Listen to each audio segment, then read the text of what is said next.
session is only going to take things a notch up.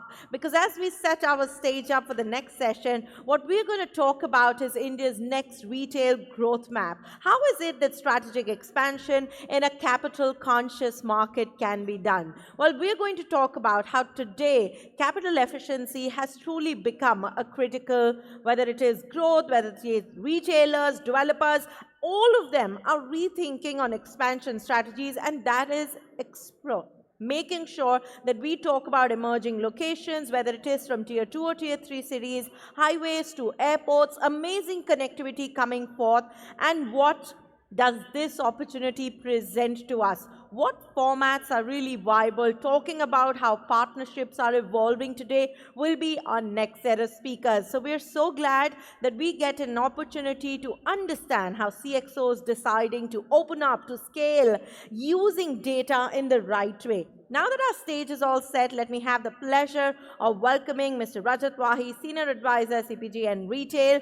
May I request all of you to please show some love as we welcome them with a round of applause, as we also present to you our wonderful speakers. And as we look forward to having them here, may I present to you Ms. Bhuvnesh Vendirata, Managing Director, Mirage Cinemas. May I please present to you Ms. Nandini Taneja, CEO, Bhumika Group.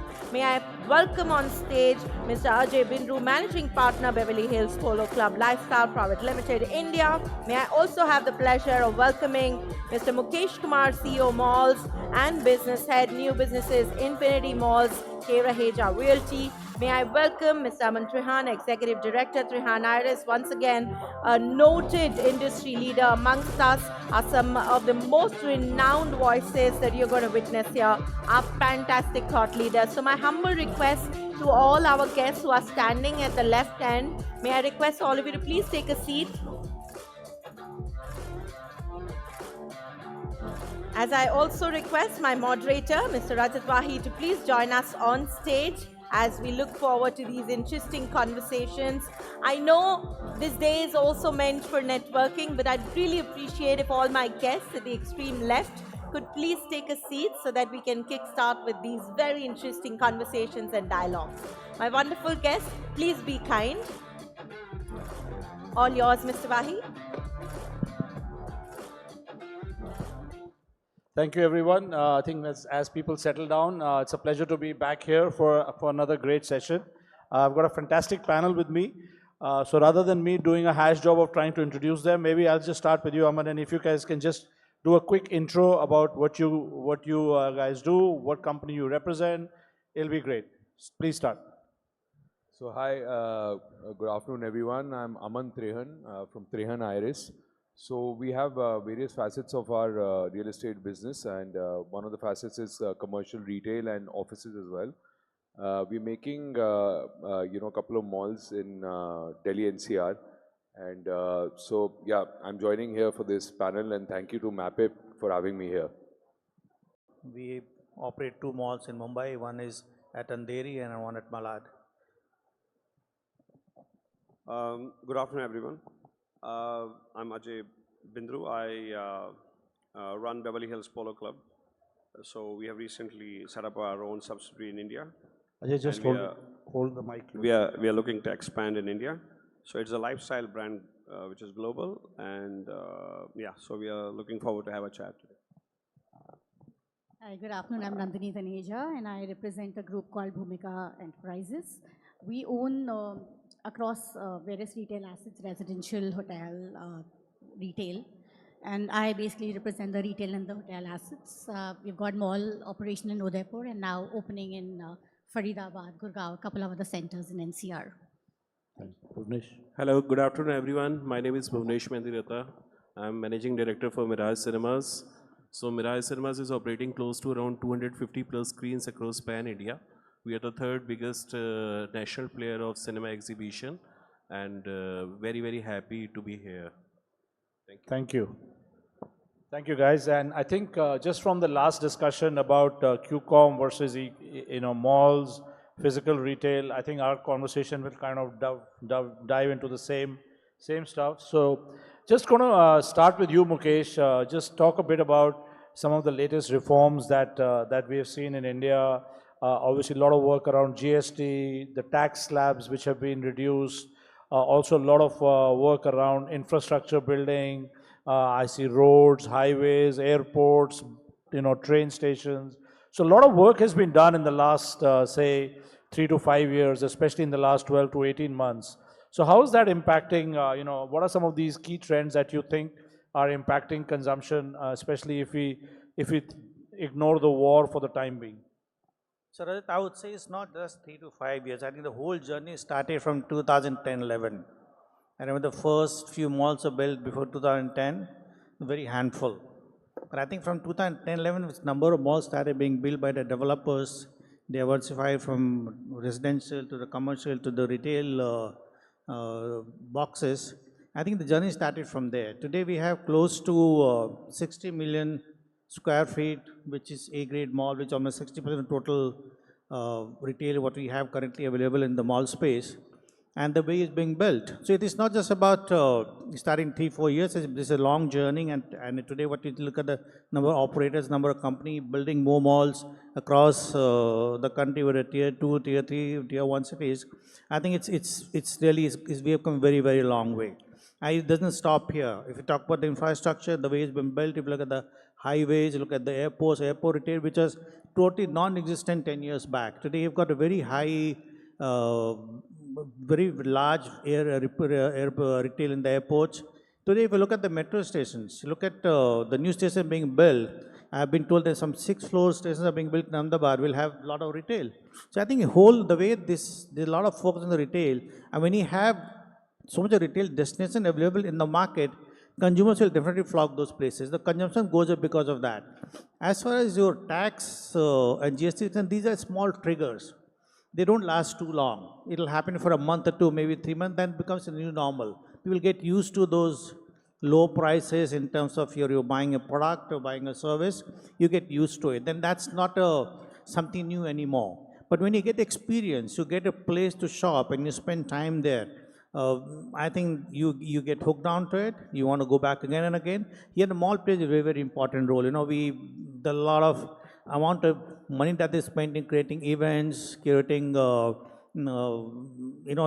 having those local festivals being celebrated, whether it is Diwali or Holi or any of those things. I think the malls have been doing a great job in doing this, and that's one of the reasons the consumption is going up. We're creating those experiences, we'll come back again and again.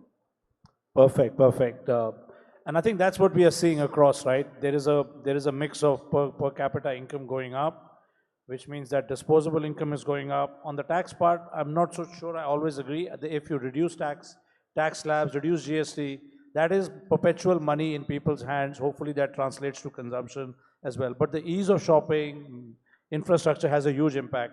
Nandini, I'll come to you. How much do you think, I think he mentioned 60 million square feet. So what has been the growth in malls over the last, say, 12 to 18 months or last 2 years? And what is it likely to be in the next sort of 12 or 18 months? Where would we be if we were having this conversation next year? How many more million square feet would get added? And Mukesh, please feel free to jump into this. Yeah. Sure. So, and I was just actually reading through some of my previous conversations in various forums that we've had. I guess 2 years before, we were debating about how quick commerce and online will affect offline retail. The fact is today, just last year itself, if you look at India, we've actually added about 45 million, I think, square feet across various geographies. South, of course, has taken a major part of it. We look around just NCR today, just around this area, we've got 5 million square feet under development. So retail, the trends, of course, what's happening. Did you say 5 million square feet, this new area is coming up here? Absolutely. Yeah. I mean, you've got AeroCity, you've got the Mall of India, you've got various, just Gurgaon Highway, Dwarka, so just a peripheral radius today. If you look at the past trends, what's happened is that we've got various categories that have been added to the whole portfolio. Somebody mentioned F&B, entertainment today adds up to almost 20-22% of the mall that we're planning. Another category that came across is jewelry and lab-grown diamonds, which now constitute a big part of our TDs, right? It's high-value items and adding another full zone and category to our mix. Going forward, of course, retail is ever evolving and we constantly monitor trends. We have to, keep looking at our target segment, keep upgrading our centers, right?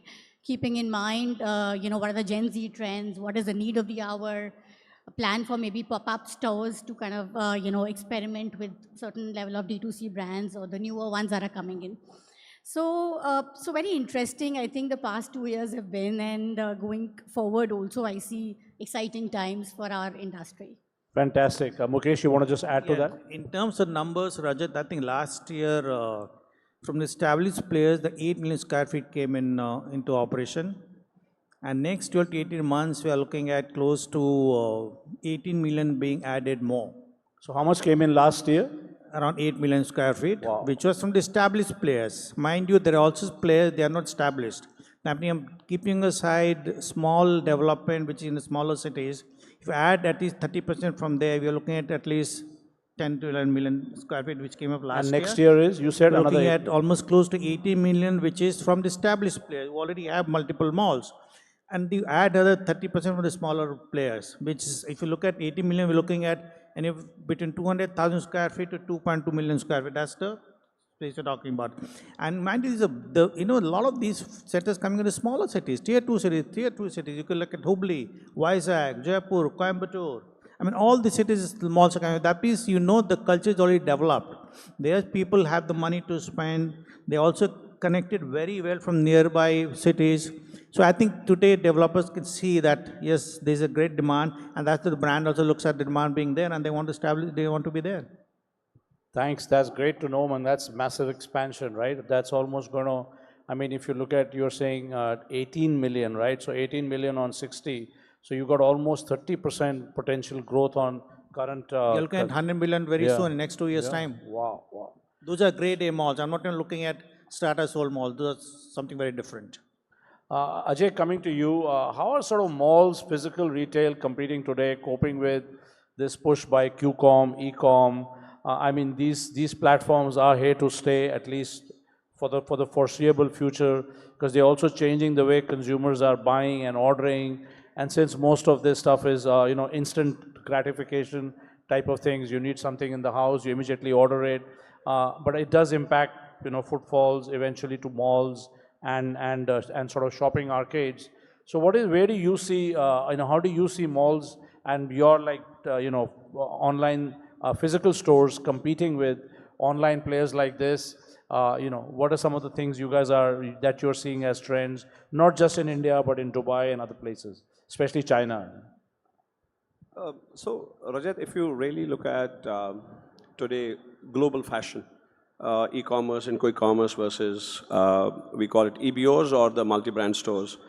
On an average, we are still seeing e-commerce 15-20%. It has not gone up to 50%, which after the COVID push, when we got out, we were looking at it will go up to 50%, and that's what but I think when the consumers came out and, it last 5 years, so again, the malls have, the new malls have built up. And globally, before I come to India, if you look at today, China, we are talking about 4,000 to 5,000 malls. If you talk about US, it is still 1,500 malls. And in India, we have the top 75 to 100 malls, but moving now rapidly in last maybe couple of years. But have you seen that trend change in China, given that a lot of the Chinese consumers are very used to e-commerce and quick commerce? I mean, look, even China was the first one to really get into this. But if you look at today, China, you can't sustain 4,000 or 5,000 malls if you are not going to have a consumer footfall. Coming back to India, we are talking about out of $1.9 trillion industry globally, fashion, and India is $120 billion, which is in our language 100,000 crores, 1 lakh crores, sorry. So e-commerce is still 10 to 12% of the market. It's not more than that. Now, where the e-commerce and quick commerce is coming, the mass brands, where there's a price point, consumer is, they use the quick commerce to use it, then they return it and whatever. But when it comes to the lifestyle, and you have affordable luxury or luxury, people still want to come to the malls. They want to experience. It's a lifestyle category. I mean, you can't just, they are buying. There is the large brands, I mean, who are in India. Today, when we look at the numbers, top 10, they're still hovering between 8 to 10%. It is not 90% is still the mall business. Yeah, yeah. And if you see the number of malls, and all the mall owners are here, Mukesh is here, everyone is here. They're building malls. The new and new malls are coming. So that means there is a footfall. Now, what India is now doing is, how would you get the customers in the mall? That is all about experience. So brand like us, when we set up a year back now, subsidiary here, so we met most of the mall owners. They said very clearly that you have to come, you don't have to open the small stores. Because when you want to give an experience of a brand, you got to have a large stores, lifestyle, and that is how the mall and the brand makes a partnership. It is not only the brand, it is the both. Lifestyle brand needs an experience and the mall needs a footfall. If we combine that together, that's going to be a huge success. As I said, India, when I come, I've been out for 35 years. I come now India in the last couple of years. We have not even scratched the surface. Okay, when we see it from outside, it is just the start of the growth. I think India's story will remain there for next 20 years. It is going to be only uphill as long as we have the mall owners understanding how the Middle East has come up. Saudi, 250 stores. UAE, smallest country, 150 malls. So you have to bring the footfall, you have to give the experience to the brands, and then the brands will come. Like we have come after 10 years on our own. Every brand is going to come if they have to make it big in India. Sure, and shopping is still an experience. Most of us on weekends are out shopping with families. It's a 2 to 3 hour, 4 hour event. So it's not just about buying, but it's also about interacting.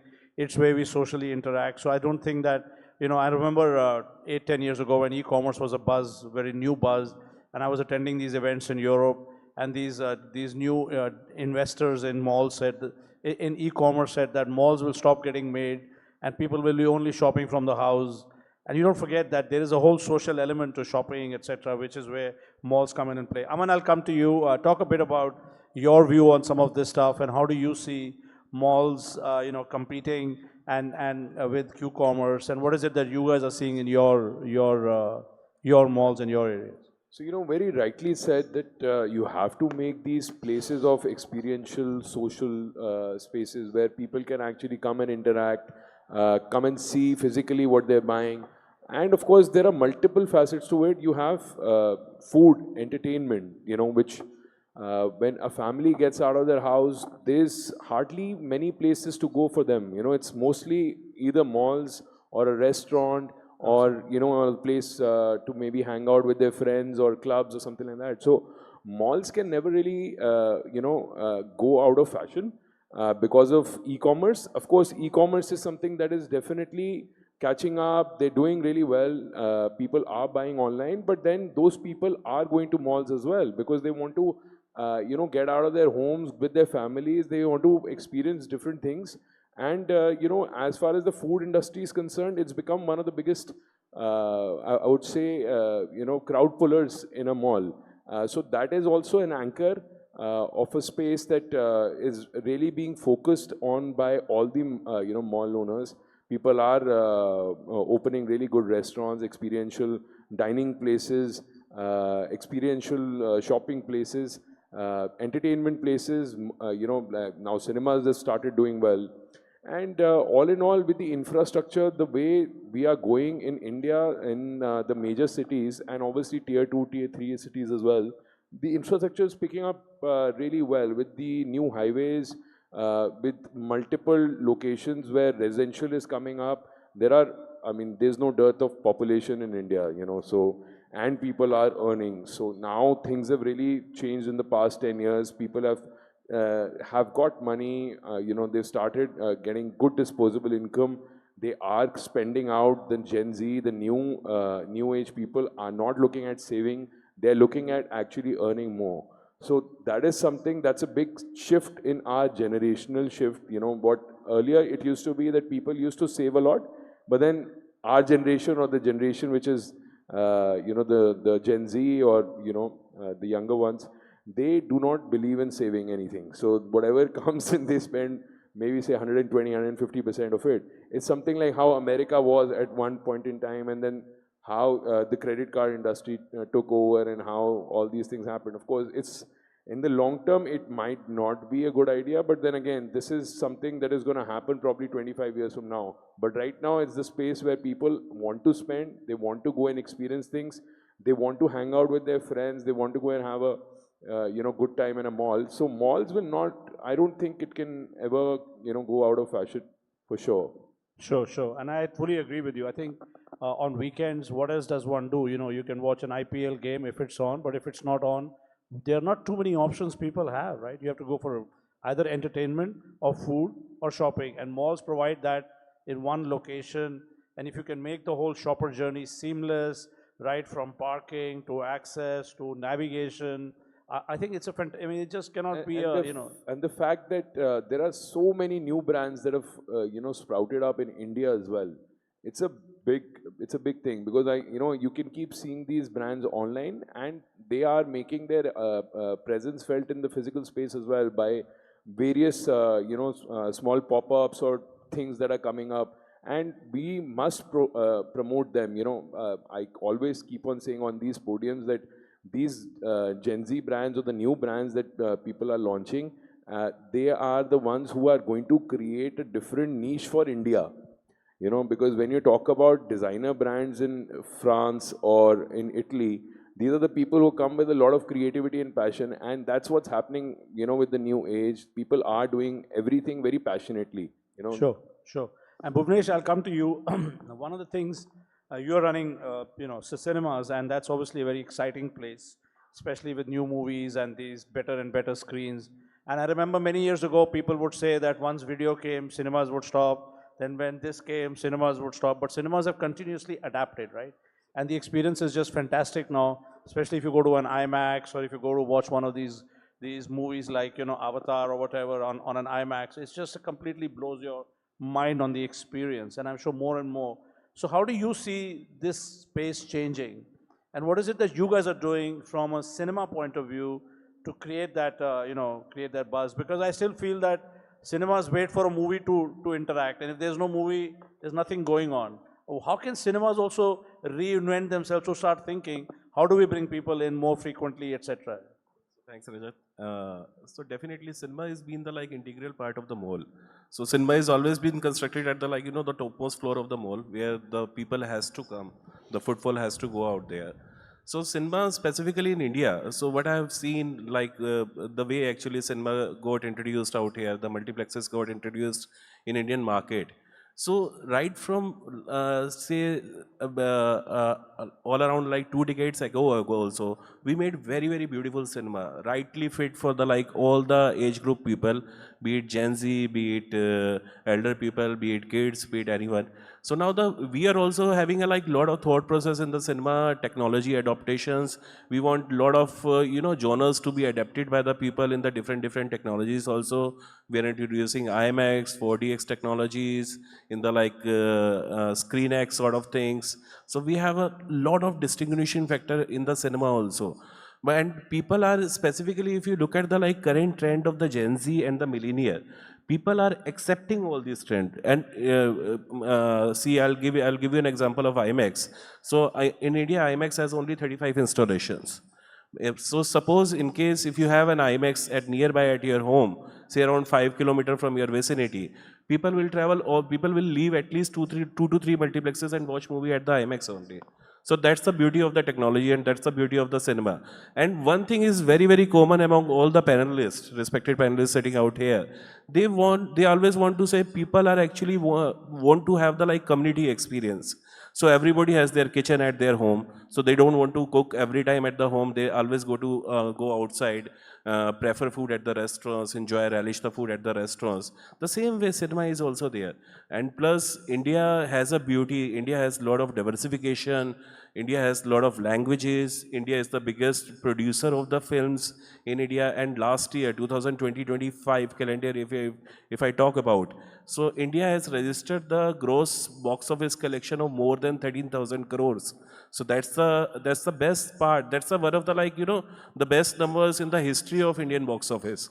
But the main How thing, does that compare to a US or a UK or something? so in India box office is very very minimalistic. If you look at the the India per screen, India is already only have like 7 to 8 screen among the 1 million public, whereas the China has 40 to 45 screens and US has around 20 to 25 screens among the 1 million public. So India has lot of potential to come up. One question, and this is maybe to all of you and Mukesh to you as well. Going out to cinema has become a very expensive proposition, right? So you go and spend $1,000 between tickets, food, and what happens to the majority of population, all your staff, your servants, your lower middle class? I remember we used to run a cinema in Jammu, and tickets would be 50 rupees, 60 rupees. You had people crawling on top of each other to buy tickets. But I think there are no cinemas which are affordable for the general janta. Where are they watching movies? And how come nobody is thinking of a 50 rupee or a 100 rupee or 80 rupee cinema now, where our the people who work in our homes and our staff and people get, affordable cinema. Now, if you look at last two movies, Durandar 1 and 2, I think they would have done what, 3,000 crores of business? So that means there's a good content, people will come to the mall. No, I agree, but that's still SEC A and B, people, right? yeah. That's not So what happens? B, C, D, E. These ticket price also definitely it comes down over a period of time. Maybe not first 2 months or first 8 weeks. Now after prices definitely come down.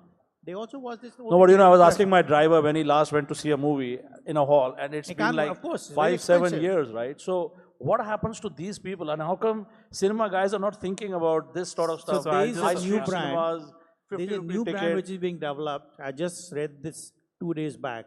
Somebody called Chotu Maharaj. Have you heard of this? Chotu Maharaj, yeah. 99 rupees. Good experience, nice theater, lovely seats, and they already have 10 to 12 cinemas. They want to expand all over the country. So they just go for that as well. So the way we have developed those multiplexes, they also go for this. There are people, they can't afford to pay 500 rupees for a majority ticket, of the population, 500 rupees exactly. for popcorn. Even I feel guilty to buy popcorn for 500 bucks. Why do I spend 500 rupees to buying popcorn? Theater is still okay. Sir, I'll also answer this. So ticket pricing in cinema is a very, very scientific way of looking at the things. So we have a different pricing for the morning shows as well as the evening shows. We have the different pricing for the weekend as well as the weekdays.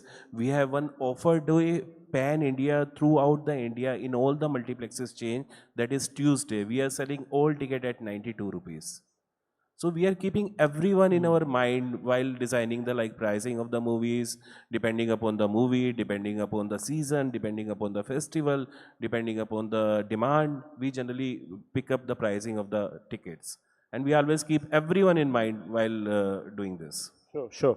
So it'll be good to maybe debate this separately. I just still think it's quite an intimidating experience for your staff to walk into one of these nice malls and try and watch a movie for 90 bucks. I think there's a real gap out there which somehow nobody seems to be addressing, and maybe somebody should look at it. I'll come to you. Maybe talk a bit about this also, Ajay, and Aman. Start with you, Ajay. What is some of the new categories that malls, and Aman, you talked a bit about some of these Gen Z brands. Because when I was in Dubai a few years ago, and I then got my team to look at all the brands in the Dubai mall next to the Burj, and there was something like 170 brands that didn't exist in India even then. I don't know how many of them have made it to India since, but I guess the number is still low compared to Dubai or China, right?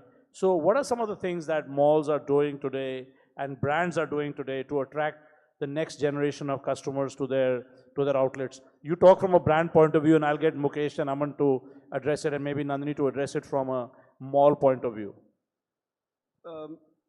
So what I have experienced in last 3 decades, because Dubai has just grown in last 30 years, and otherwise Dubai also used to have 2 malls or 3 malls.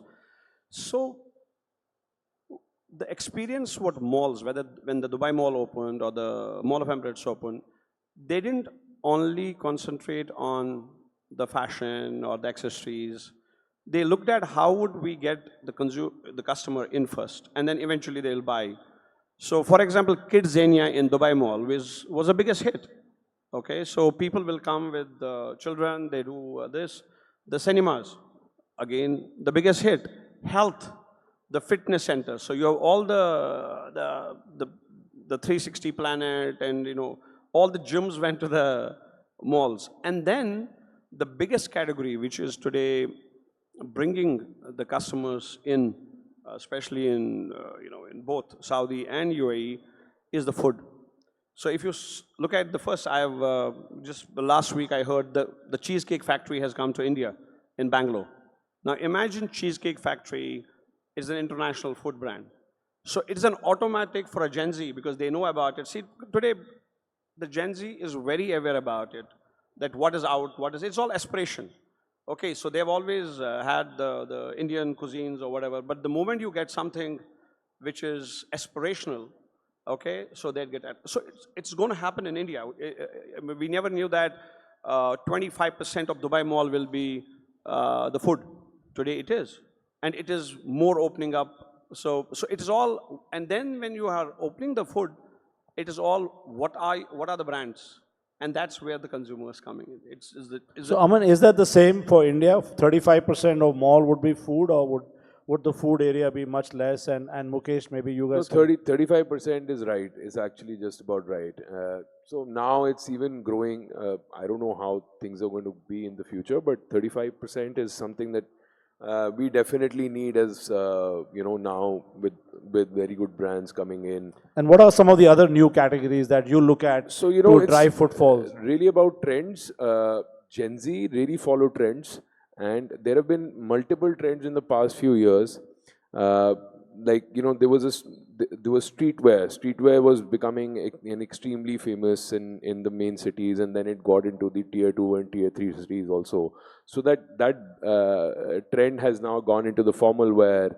So if you look at Loro Piano shoes, you would find those shoes in different new brands, in multiple different brands making the same shoes now, and people are buying a lot. So a lot of trends are being followed, and then of course the biggest trend right now, it's about athleisure.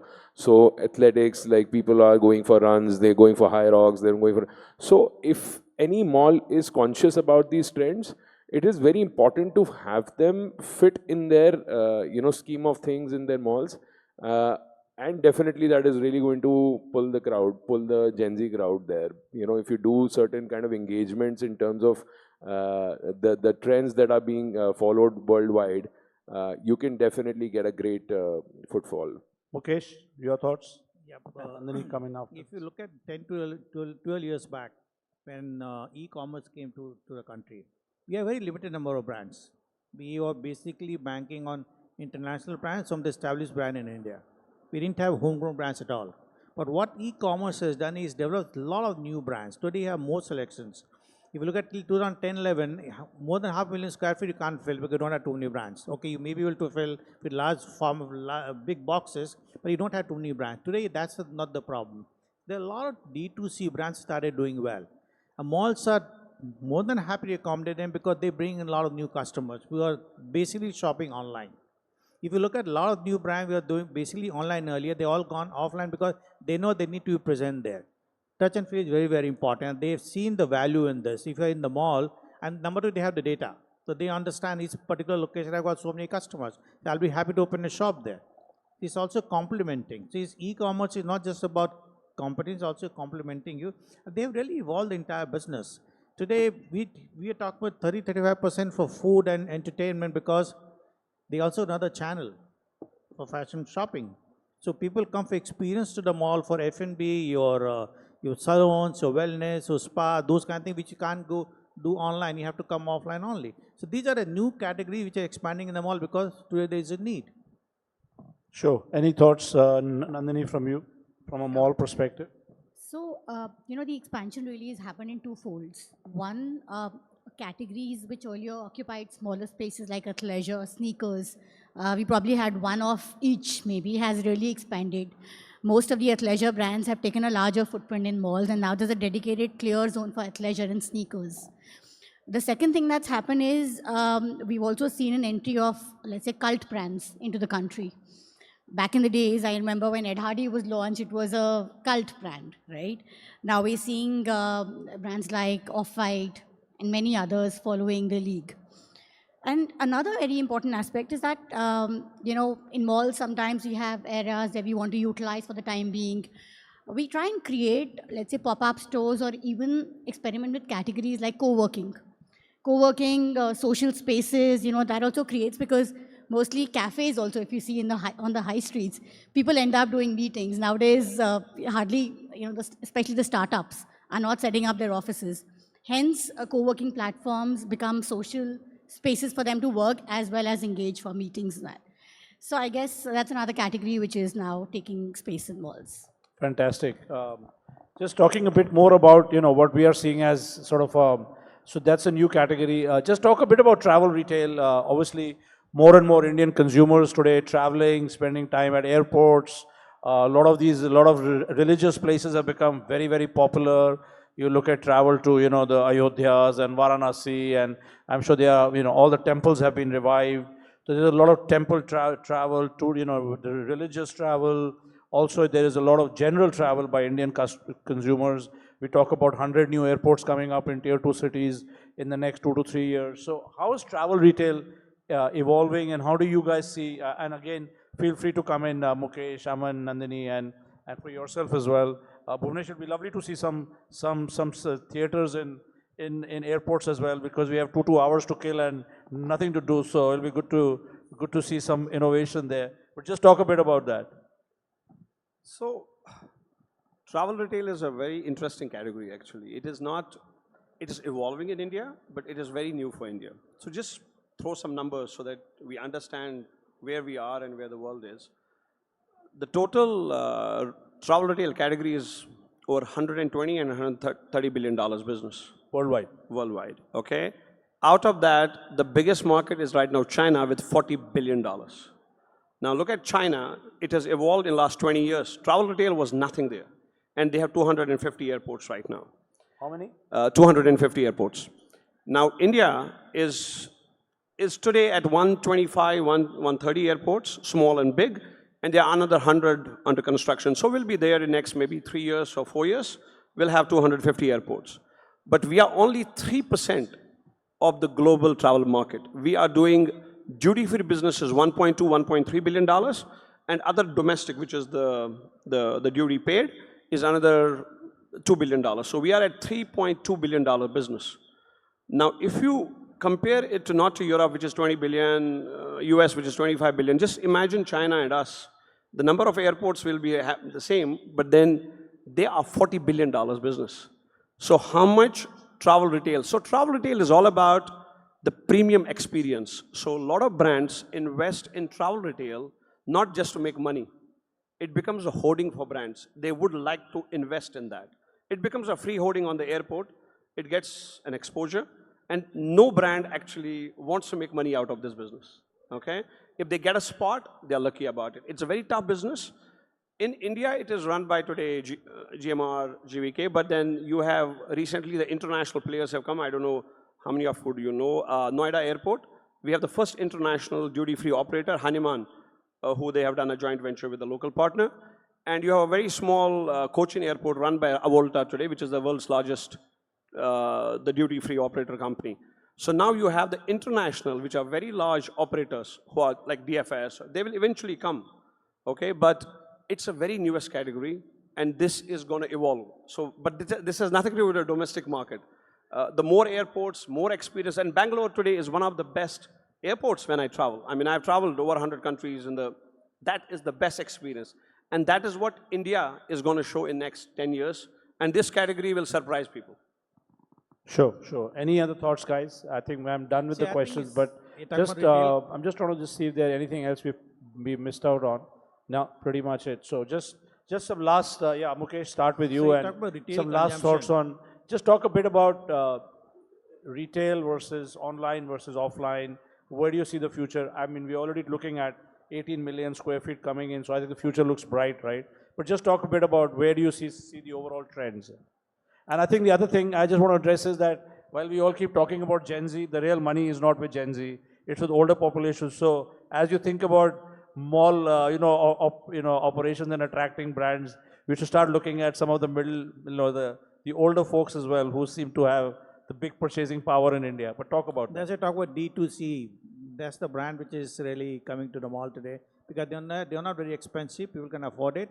They're basically made for Indian consumers.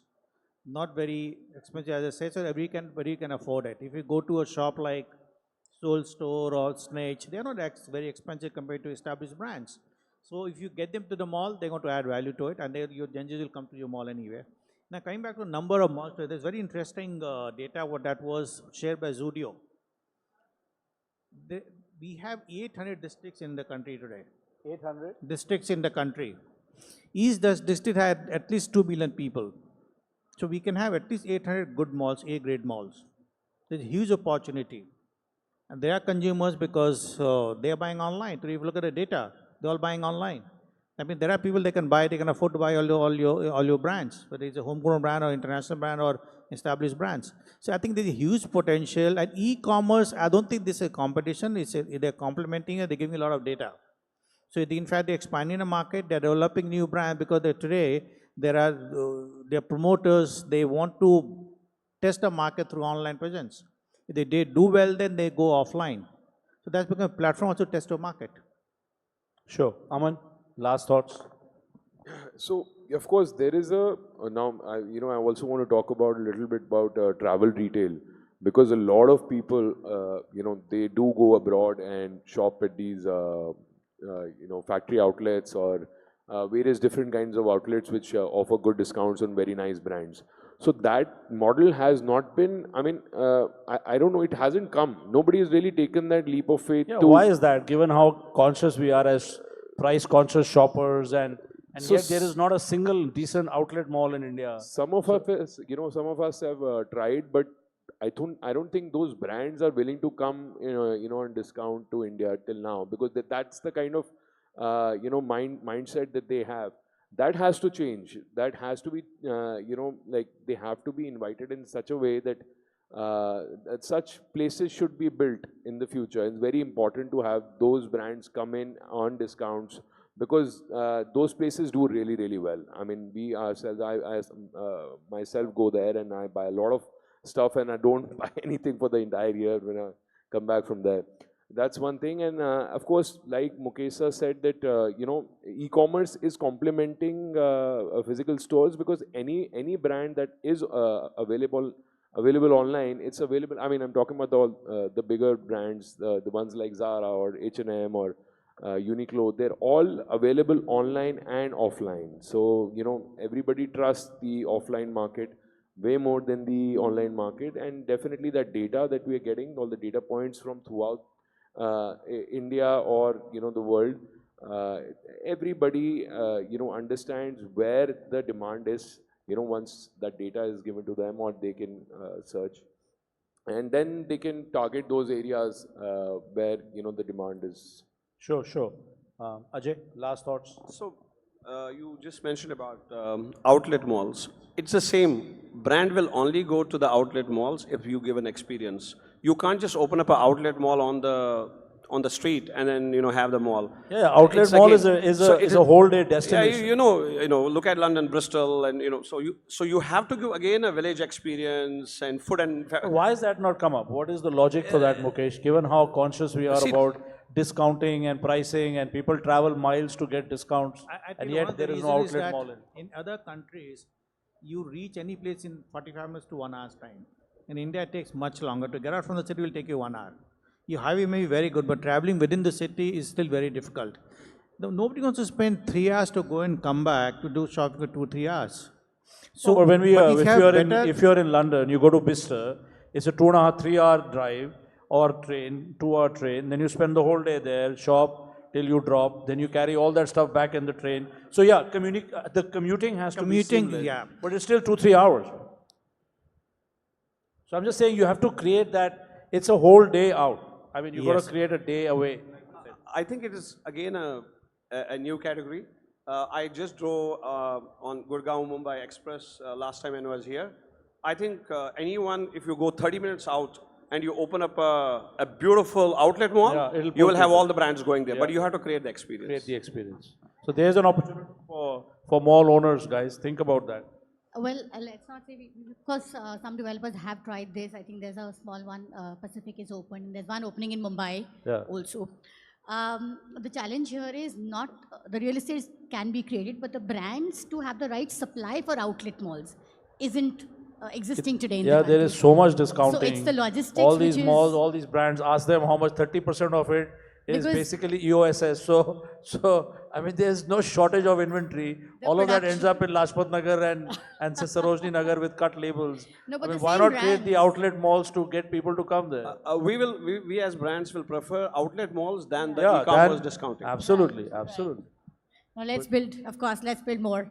I think one of the reasons maybe outlet malls are generally non-air conditioned. Your cost is very low to operate those stores. In India, we got used to everything air conditioned. That's Yeah, another- outlet malls are strip malls, but they are also. I mean, if you go outside Milan, the biggest malls are all fully. Yep. Yeah, you're right. Maybe part of them are strip malls, so they are actually, standalone. The high streets type of shopping environment. Maybe that's what you need to think about. Any last thoughts? So my submission is cinema is always there to complement the mall. We generally take the bigger space in the mall, and couple of things which I would like to share. The future of the cinema exhibition industry is really bright in India. Few points which can back my this statement. First is the screen density of India is the lowest among the global trend. And plus, we are on the contrary, we are the biggest producer of the films. We are producing more than 2,000 films in a year. Apart from that, the way actually spending power is increasing, I still believe the cinema is the cheapest source of entertainment. Still, you manage at least 3 to 4 hours with the proper air conditioning, with the proper luxury of seatings, and the kind of ambience we are giving it to the cinemas. I still feel the cinema is one of the best option for the public also to entertain themselves, to get themselves, and we are always be there for the ball, and definitely looking forward for that. Thank you. Yeah, AI is making movies without even having any Actors. star actor come there. So just by their picture and their voice, they can create movies. So content is going to be huge going forward. I think it's the right time to be in that space. Definitely. Yeah. I think we are done with the time. Any questions from the audience? One or two. If you can introduce yourself, ask a question. Anybody specific you want to ask to? I think we'll just take 2 questions and then we'll wrap up. Is that okay? Or we'll be happy to take questions offline during the networking breakup next. Okay, all right. Thank you so much, guys. Lots of learning and very interesting discussion.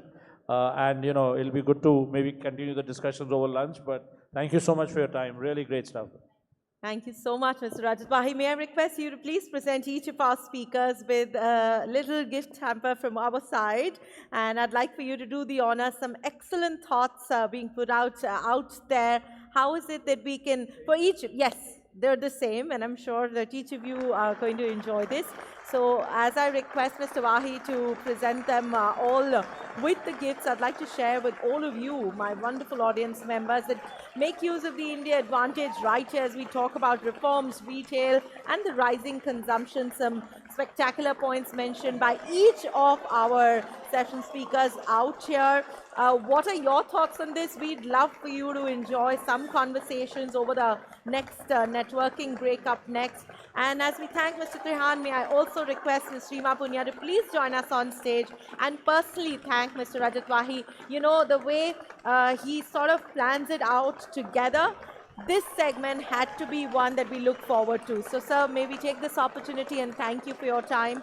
And each of you, my delegates, I'd like to share with you, I would love for you to take home some amazing gifts. For that, I'm going to request you all to please create some fun content, whether it is pictures, videos, your photographs outside. We've got a beautiful Instagram wall. All you have to do is be a part of that cutout, take a picture, share it on Instagram, on Facebook, on X, and do remember to tag us and follow us on Mapping India. That's the only way we're going to know that you're posting. After lunch, I'll be announcing a few winner names. So please pick up those smartphones.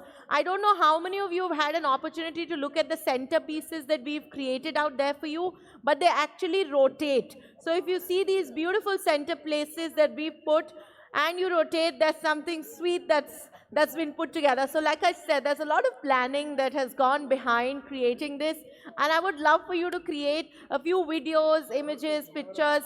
Do share them on your social media networks. If you're on X, please tweet using our hashtag and do tag us at Mapic India. We have some spectacular sessions on the other side of this lunch break. We meet at 2:30 to get to know a lot more. The CFO's views waiting for you on the other side. We're also going to talk about the designer's impulse. How is it that we can build the next in retail experiences, all on the other side of this lunch break. Looking forward to seeing you back in the hall at 2:30. Please enjoy conversations. We have a lot of our wonderful partners exhibiting in the pre-function area. Do join them for a great conversation and how you can partner. Thank you.